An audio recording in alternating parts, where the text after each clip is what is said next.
দেউতাই মানে পথাৰৰ পৰা সৰু সৰু মাছ কেইটামান ধৰি আনিছিল আৰু সেইকেইটা আজি কেনেকৈ বনাম জানেনে? এয়া কেৰাহী পাতি ল'লোঁ আৰু তাতে দিলোঁ অকণমান তেল আৰু পিঁয়াজ অলপ সৰহকৈ কাটি লৈছোঁ। এতিয়া পিঁয়াজখিনি ভাজি ল'ম, একদম ৰঙচুৱা হোৱালৈকে ভাজাৰ পিছত এতিয়া দিম অকণমান হালধি আৰু তাৰপিছত দিম অকণমান নিমখ আৰু হালধি নিমখখিনি দিয়াৰ পিছত পিঁয়াজখিনি ভাজি লোৱাৰ পিছত এইবাৰ মই দিলোঁ আদা আৰু নহৰুৰ পেষ্ট অকণমান আৰু বিলাহীৰ পেষ্ট অকণো দি দিলোঁ।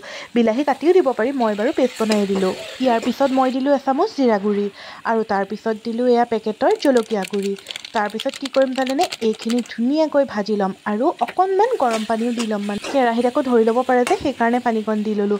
ইয়াৰ পিছত মই এইবাৰ কি মছলা দিলোঁ জানেনে? ধনিয়া পাউডাৰ, পেকেটৰ মছলাই ব্যৱহাৰ কৰিছোঁ আৰু এইবাৰ দিলোঁ চাহী গৰম মছলা অকণমান। তাৰপিছত এয়া দিছোঁ অকণমান মিট মছলা আৰু গোটেই মছলাখিনি এতিয়া ধুনীয়াকৈ পিঁয়াজখিনিৰ সৈতে ভাজি ল'ম। তাৰপিছত আকৌ এবাৰ অকণমান গৰম পানী সৰহকৈ দি ল'ম। মছলাখিনি ধুনীয়াকৈ ভাজি লোৱা হৈ গৈছে।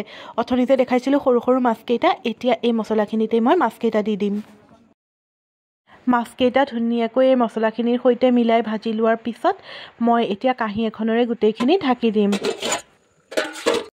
কম জুইত কমেও 15-20 মিনিটমান উতলিবলৈ দিম। তাৰপিছত কিমান যে ধুনীয়া লাগিব খাই। সৰু মাছ সাধাৰণতে আমি ভাজি খাওঁ, নহ'লে পাতত দি খাওঁ। এনেকৈও কেতিয়াবা খাই চাবচোন, কিমান যে ভাল লাগে খাবলৈ।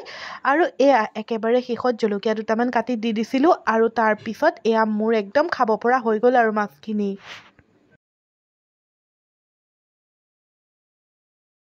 এইবাৰ আপোনালোকেও এনেকৈ বনাই চাবচোন সৰু মাছ, আৰু খাবলৈ কেনেকুৱা লাগিল মোক জনাবলৈ নাপাহৰিব দেই।